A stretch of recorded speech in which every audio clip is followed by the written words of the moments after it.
ശരിക്കും പിടിക്കേ. ഭഗവാനെ ഗുരുവായൂരപ്പാ. കുഞ്ഞിക്കണ്ണ, പുതിയതായിട്ട് ആരാ മേലെ താമസിക്കാൻ വന്നിരിക്കുന്നത്? കുട്ടികൾ പറഞ്ഞല്ലോ.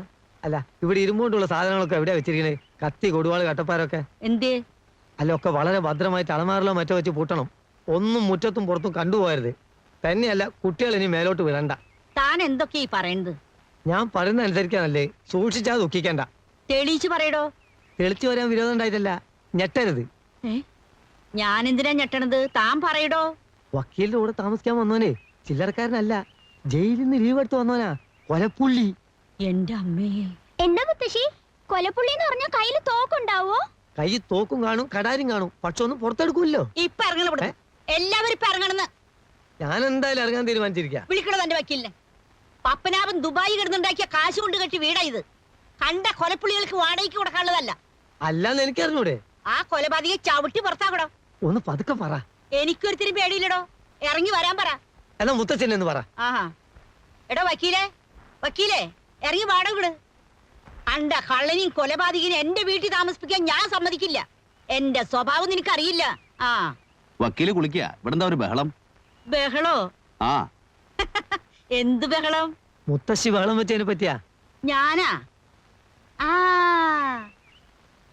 കുഞ്ഞിക്കണ്ണൻ പറയായിരുന്നേ, മേലെ വന്നിരിക്കുന്ന ആള് കുറച്ച് പെശ കാണുന്നു. മുത്തശ്ശി താൻ പറഞ്ഞൂടോ. അപ്പൊ ഞാൻ പറഞ്ഞേ, മനുഷ്യരിൽ നല്ലതും ചീത്തയില്ലാന്ന്. മോനെ കണ്ട എന്റെ പപ്പനാവിന്റെ അതേ ചായ. എന്തെങ്കിലും ആവശ്യം ഉണ്ടെങ്കിൽ മുത്തശ്ശിയോട് ചോദിക്കണട്ടാ, മറക്കല്ലേ. തള്ളേ, കാല് വാരരുത്. എന്നെ കൊലക്ക് കൊടുക്കാനല്ലേ നിങ്ങളെ പരിപാടി? കുഞ്ഞിക്കണ്ണ, വിശ്വാസം ഞാൻ ചെയ്യരുതേ. അയാൾ നമ്മളെ കൊല്ലൂ മുത്തശ്ശി. അറം പറ്റുന്ന വർത്താനം പറയാണ്ട് കേറി പൊടി അകത്ത് പൊടി. കുഞ്ഞിക്കണ്ണ പൊട്ടിച്ചോ? ഇല്ലല്ല, അത് സ്റ്റീലാ. നരേന്ദ്ര സാറിനോട് വന്ന് കിടന്നോളാൻ പറ. അതിപ്പം സമയാവുമ്പോ മൂപ്പര് വന്ന് കിടന്നോളൂലേ? ചെന്ന് വിളിക്കണോ?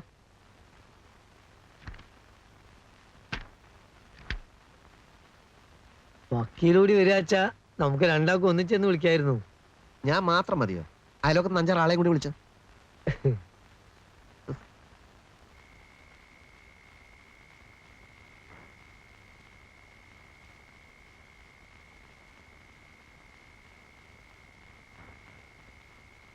അകത്ത് വന്ന് കിടന്നോളാൻ പറഞ്ഞു. ഞാനല്ല, മൂപ്പരാ പറഞ്ഞേ. കുറച്ച് കഴിയട്ടെ. മതി മതി മതി. എന്താ ഉറക്കം വരുന്നില്ലേ? ഇല്ല. അകത്ത് നല്ല ചൂടാ. ഇവിടെ കുറച്ച് കാറ്റെങ്കിലും ഉണ്ട്. ഒരു AC ഫിറ്റ് ചെയ്യണം. ഫിറ്റ് ചെയ്യാം, കേസുകളൊക്കെ ഉണ്ട്. വക്കീല് നമ്മുടെ ജനുവിന്റെ വീട്ടിൽ പോകാറുണ്ടോ? ഞാനെന്തിനാ അവിടെ പോകുന്നത്? അല്ല, അവന്റെ അച്ഛനും അമ്മയും അവർക്ക് ഇപ്പൊ എങ്ങനെയാ? അറിയില്ല. പാവം ജനു. അവന്റെ അനിയത്തിന്റെ കല്യാണം കഴിഞ്ഞു ആവോ. വക്കീലേ, നമുക്ക് നാളെ അവിടം വരെ ഒന്ന് പോകണം. ചായ വേണ്ടെന്ന് ഞാൻ പറഞ്ഞതല്ലേ. അങ്ങനെയുള്ള ഭംഗി വാക്കുകളൊന്നും ശ്രദ്ധിക്കരുതെന്ന് നെന്മാറ വലിയ വക്കീൽ എന്നെ പഠിപ്പിച്ചിട്ടുണ്ട്. ഞാനിവിടുത്തെ വേലക്കാരനൊന്നല്ല, അങ്ങനെ തെറ്റിദ്ധരിക്കണ്ട. അടുത്ത ബന്ധുവാ. സദാനന്ദനെ നിയന്ത്രിക്കാനാ ഞാനിവിടെ നിൽക്കുന്നത്. ഏത് സദാനന്ദൻ? PS നെന്മാറ, ചെറിയ വക്കീല്. അവൻ എന്നെ ഭയങ്കര പേടിയാ. എന്നോട് ചോദിക്കാതെ ഈ പടി അടക്കൂല. ഇപ്പൊ എവിടേക്കാ പടികടന്ന് പോയത്? ഇപ്പൊ പടി കടന്നു പോയത് സ്ഥലം ഞാൻ ചോദിച്ചില്ല. ആ കൊലപ്പുള്ളിയായിട്ടുള്ള എല്ലാ ഇടപാടും ഞാൻ നിർത്തും. കേസ് വാദിക്കേ, ജയിക്കേ, തോക്കേ, എന്ത് വേണമെങ്കിലും ആയിക്കോട്ടെ. ഒരു കൊലപ്പുള്ളിയിൽ എങ്ങനെ കൂടെ കൊണ്ടു നടക്കാന്ന് പറഞ്ഞാൽ?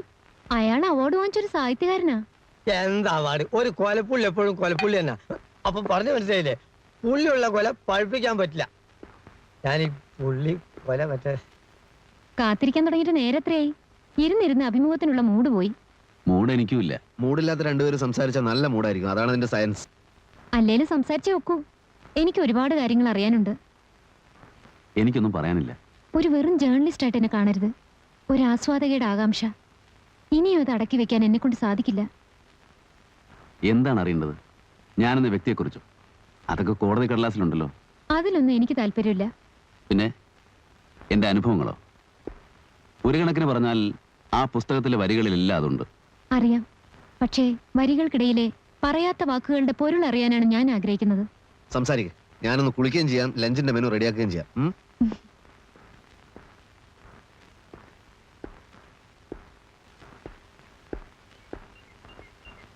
മിസ്റ്റർ നരേന്ദ്രന്റെ ചെറുപ്പം മുതലുള്ള ജീവിതത്തെപ്പറ്റി നോവലിൽ വലിയ പരാമർശമൊന്നുമില്ല. അതൊരു നോവലാണോ? എന്തായാലും അതങ്ങനെ ആക്കാൻ വേണ്ടിയല്ല ഞാൻ എഴുതിയത്. ചിതറിയ കുറേ ചിന്തകൾ ഉറക്കം കിട്ടാത്ത രാത്രികളിൽ എന്തിനു വേണ്ടി എഴുതി വെച്ചു, അത്രമാത്രം. കാര്യമായ ഉദ്ദേശങ്ങളൊന്നും ഇല്ലാത്തതുകൊണ്ട് തന്നെയാണ് അതൊരു ക്ലാസിക് ആയതും. എന്തോ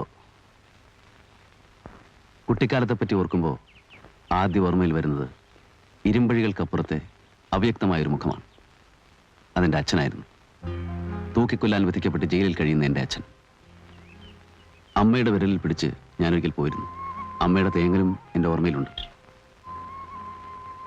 അഴികൾക്കിടയിലൂടെ കൈയിട്ട് അച്ഛൻ എന്നെ കെട്ടിപ്പിടിക്കാൻ ശ്രമിച്ചു. ഐസ് കട്ടകൾ പോലെ തണുത്തായിരുന്നു അച്ഛൻ്റെ വിരലുകൾ. അച്ഛൻ മരിച്ചതിന് ശേഷവും ചില രാത്രികളിൽ ആ തണുത്ത വിരലുകളുടെ സ്പർശനം ഞാൻ അറിയാറുണ്ട്.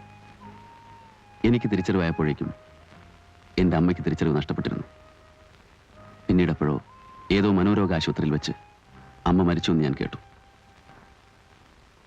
ആരോടും കമ്മിറ്റ്മെന്റ് ഇല്ലാതെ ജീവിക്കുന്നതിൻ്റെ സുഖം അതിൽ പിന്നെയാണ് ഞാൻ അറിഞ്ഞത്. ഒരു നീണ്ട കറക്കമായിരുന്നു. പലതും ചെയ്തു. വായിച്ചു ഒരു ജ്ഞാനിയാകാൻ ശ്രമിച്ചു. ചിന്തിക്കാനുള്ള കഴിവ് നഷ്ടപ്പെട്ടവർ വായിച്ചാൽ മതി എന്ന് പിന്നീട് തോന്നി. മയക്കുമരുന്ന് വിറ്റു, വാടക കൊണ്ടയായി. ഹരിദ്വാരിൽ ഒരു ആശ്രമത്തിൽ 3 കൊല്ലത്തോളം സന്യാസ ജീവിതം നയിച്ചു.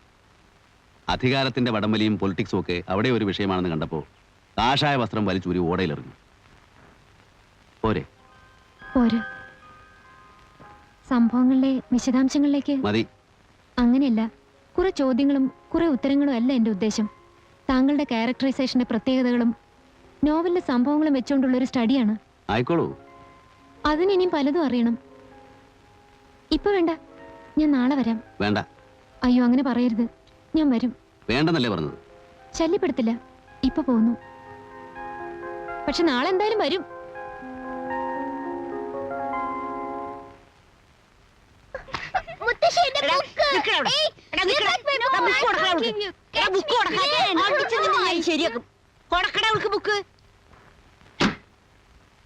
എത്ര ദിവസം കിടക്കാൻ പറ്റും?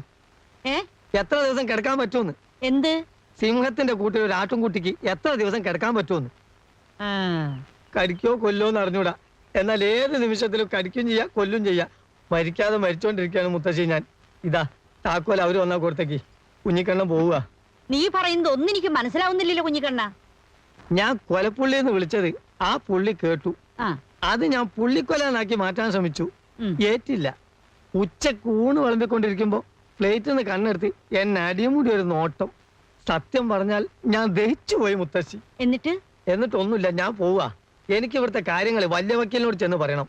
ഞാനാണോ വലുത് അല്ല കൊലപ്പുള്ളിയാണോ വലുതെന്ന് അങ്ങോട്ട് തീരുമാനിക്കട്ടെ. നീ പോയ എനിക്ക് ധൈര്യത്തിന് ആരുമില്ലല്ലോ കുഞ്ഞിക്കണ്ണ. എനിക്കതൊന്നും നോക്കേണ്ട കാര്യമല്ല. എനിക്ക് തൽക്കാലം എന്റെ ജീവനാ വലുത്.